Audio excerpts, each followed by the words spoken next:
नमस्ते friends, आज आपण तांदळाच्या पिठापासून तांदळाची कुरडई बनवणार आहोत। ही कुरडई पहा, कढईमध्ये अगदी चौपट फुललेली आहे। ही अशी कुरडई बनवण्यासाठी इथे तांदळाचं पीठ किती घ्यायचं, त्यासाठी पाणी किती घ्यायचं, हे सगळं आजच्या व्हिडिओमध्ये मी अगदी डिटेलमध्ये सांगितलेले आहे। त्यासाठी व्हिडिओ शेवटपर्यंत पहा। अशा या तांदळाच्या कुरडया मी पहिल्या दिवशी घरातच माझ्या गॅलरीमध्ये बनवल्या आणि दुसऱ्या दिवशी कडकडीत उन्हामध्ये वाळवल्या। कुरडया अगदी मस्त बनवून तयार झालेल्या आहेत आणि खाली अगदी कागदाला एकही थेंब तेलाचा न वापर करता इथे या कुरडया बनवून तयार झालेल्या आहेत। या तांदळाच्या कुरडया बनवायला अगदी सोप्या आहेत आणि खूप झटपट आणि पटकन अशा या कुरडया मस्तपैकी बनवून तयार होतात। अगदी चौपट फुलणाऱ्या ह्या कुरडया बनतात। तुम्हाला जर का माझ्या सर्वच रेसिपीज आवडत असतील तर अशा छान छान रेसिपीजसाठी चॅनेलला जरूर सबस्क्राइब करा। शिवाय बाजूलाच असलेले बेल आयकॉन ही प्रेस करा। असं केल्यामुळे माझ्या सर्वच व्हिडिओचं अपडेट तुम्हाला मिळत जाईल आणि तुम्ही कुठलेच व्हिडिओ मिस नाही करणार। अशा या तांदळाच्या कुरडया बनवण्यासाठी इथे आपल्याला तांदळाचे पीठ लागणार आहे। आता हे पीठ तयार कसे केले ते मी सांगते। सुरुवातीला काय करायचे, आपल्याला रेशनचा कुठलाही जाड तांदूळ घ्यायचा आहे आणि तांदळामध्ये काही खडे वगैरे असेल तर ते स्वच्छ करून घ्यायचे। त्यानंतर स्वच्छ पाण्याने आपल्याला हे तांदूळ धुवून घ्यायचे आणि घरातच आपल्याला फॅनच्या हवेखाली हे तांदूळ सुकवून घ्यायचे। उन्हामध्ये अजिबात ठेवायची गरज नाही। त्यानंतर गिरणीतून असं आपल्याला पीठ दळून आणायचंय। आता बघा, इथे मी 1 वाटी पीठ घेतलेलं आहे। आता ते मोठ्या इथे भांड्यामध्ये मी हे पीठ काढून घेते। आता ज्या वाटीने इथे पीठ मोजलं आपण त्याच वाटीने इथे काय करायचं, आपल्याला पाणी मोजून घ्यायचं आहे। दुप्पट पाणी इथे आपण वापरणार आहोत। जेवढं आपलं तांदळाचं पीठ आहे त्याच्या दुप्पट आपण इथे पाणी वापरणार आहे।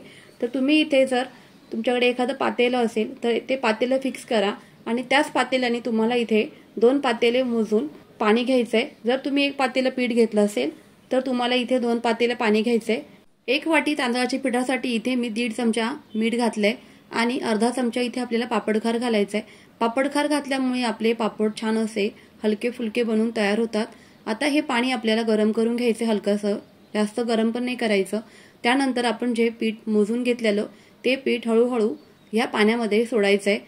जर तुमच्याकडे कोणी असेल मदतीला तर त्यांना मदतीला घ्या किंवा तुम्ही एका हाताने हे पीठ हलवायचंय आणि दुसऱ्या हाताने हळूहळू काय करायचं, हे पीठ सोडायचंय या पाण्यामध्ये। आता बघा, अशा प्रकारे जास्त जर पाणी गरम होऊ दिलं नाही तर गुठळ्या होत नाहीत। सुरुवातीला कोमट आहे पाणी तेच आपल्याला पीठ मिक्स करायचंय।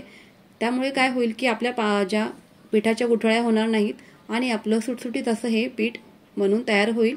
आता बघा, इथे सगळंच पीठ माझं घालून झालंय। त्यानंतर मी हे सगळं मिक्स करून घेते व्यवस्थित। गॅस इथे आपल्याला मंदच ठेवायचा आहे। मंद गॅसवरच आपल्याला इथे हे पीठ अशा प्रकारे तयार करून घ्यायचंय। आता हे पीठ पूर्णपणे असं मिक्स करून घ्यायचंय। काही गुठळ्या झाल्या असतील तर त्या गुठळ्या मोडून घ्यायच्या। शक्यतो पाणी जास्त गरम होऊ देऊ नका, जेणेकरून गुठळ्या होतील। पाणी कोमट आहे तेच आपल्याला पीठ मिक्स करायचंय। कोमट असल्यामुळे काय होतं की पटकन गुठळ्या बनत नाहीत। आता हे पीठ आपण पाणी लावून काढून घ्यायचं आहे। लाटण्याला जे पीठ लागलंय ते काढून घ्यायचंय। चटका लागू नये म्हणून पाण्याचा हात घ्यायचा इथे, कारण तांदळाचं पीठ हे चिकट असतं तर हाताला चटका बसू शकतो। अशा प्रकारे इथे काय करायचंय, मी व्हिडिओमध्ये दाखवते त्याप्रमाणे आपल्याला इथे पीठ काढून घ्यायचं आहे लाटण्याला लागले ते। आणि हे मंद गॅसवर आपल्याला झाकून ठेवायचंय 10 मिनिटं। मध्ये मध्ये एक 5-10 मिनिटाला हे पीठ खालून तळापासून आपल्याला हलवतच राहायचंय, कारण हे पीठ खाली तळाला लागू नये याची काळजी आपण घ्यायची आहे इथे। आता बघा, अशा प्रकारे मी अगदी तळापासून आणि कडेपासून हे पीठ पूर्ण असं मिक्स करून घेत आहे। आता जे लाटण्याला पीठ लागले ते पुन्हा आपण असं काढून घ्यायचंय आणि पुन्हा याला 10 मिनिटं झाकून ठेवायचे। असं 10-10 मिनिटं करत करत आपल्याला मध्ये मध्ये हे पीठ हलवायचं आहे कंटिन्यू, जेणेकरून आपलं पीठ खाली लागणार नाही, करपणार नाही। आता जवळजवळ 20 ते 25 मिनिटं हे पीठ शिजण्यासाठी आपल्याला इथे द्यायचे आहेत। मी हे सुरुवातीपासूनच हे पीठ शिजवण्यासाठी मला जवळजवळ 25 ते 30 मिनिटं लागलेली आहेत। आपण हे पीठ जर चांगलं शिजवलं, बघा अशा प्रकारची जर गोळी बनली आपली छान अशी, हाताला चिकटत नाही अशी आपल्याला इथे गोळी बनवायची आहे। पीठ हाताला चिकटलं नाही पाहिजे। असं जर आपण पीठ शिजवून घेतलं तर आपले ज्या कुरड्या आहेत त्या अगदी छान बनवून तयार होतील इथे आणि कुठेच आपल्या कुरड्या ज्या आहेत त्याचे तुकडे वगैरे पडणार नाहीत। त्याच्यामुळे इथे ही काळजी घ्यायची आहे, पीठ व्यवस्थित शिजवून द्यायचंय। आता बघा, इथे मी प्लास्टिकची कॅरी बॅग न वापरता इथे असा कॉटनचा कपडा घेतलेला आहे। जर तुम्हाला सोपं पडत असेल प्लास्टिकच्या कॅरी बॅगमध्ये तर तुम्ही ते सुद्धा घेऊ शकता।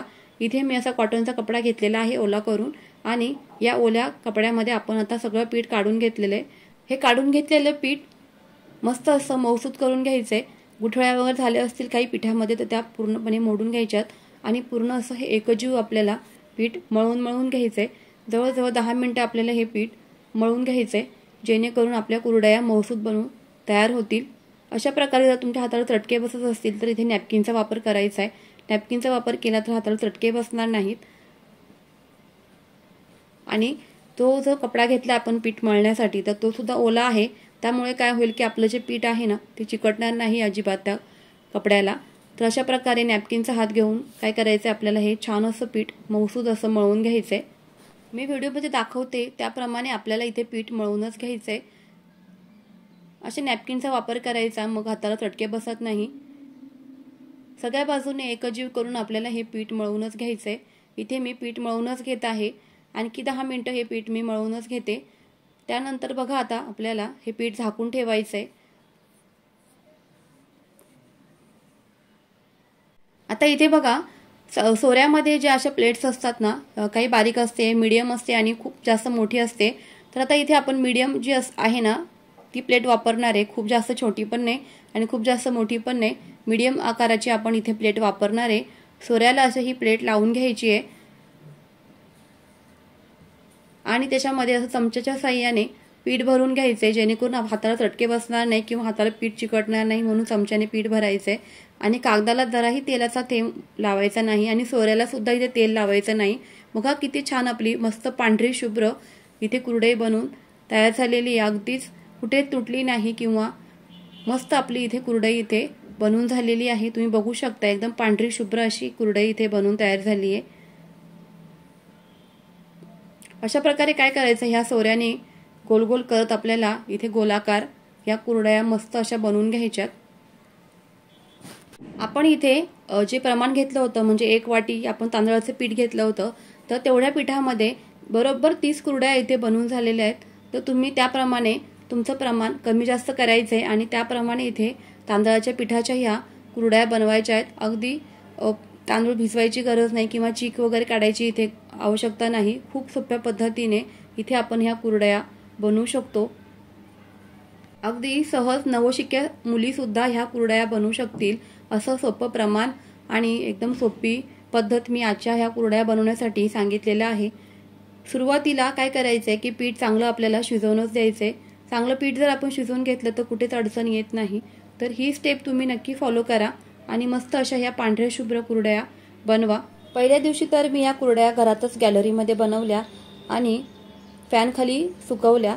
त्यानंतर दुसऱ्या दिवशी कडकडीत उन्हामध्ये मस्त अशा ह्या कुरडया मी वाळवून घेतल्या। छानपैकी उन्हामध्ये वाळवून घेतल्यानंतर वर्षभर ह्या कुरडया हवाबंद डब्यामध्ये अगदी आरामशीर टिकतात। बनवायलाही खूप सोप्या आणि कुठल्याच प्रकारचा तामझाम नाही आणि खूपच सोप्या अशा ह्या कुरडया इथे बनवून तयार झालेल्या आहेत, तुम्ही बघू शकताय। गॅलरीमध्येच या कुरडया मी छान अशा 2 दिवस कडकडीत उन्हामध्ये वाळवून घेतलेल्या आहेत, म्हणजे त्या वर्षभर आरामशीर टिकतात। मस्त अशा तांदळाच्या कुरडया आपल्या उन्हामध्ये वाळवून तयार झाल्यात। आता तुम्हाला मी काही कुरडया इथे तळून दाखवते। बघा अगदी कढईमध्ये चौपट अशा ह्या कुरडया फुलतात। तुम्ही इथे कुरडयाची साईज पाहून घ्या।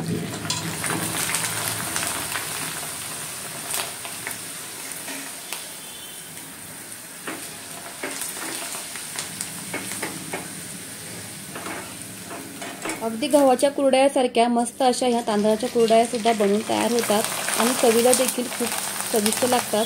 तुम्हाला जर आजची ही रेसिपी आवडली असेल तर रेसिपी तुम्ही नक्की या उन्हाळ्यामध्ये ट्राय करा।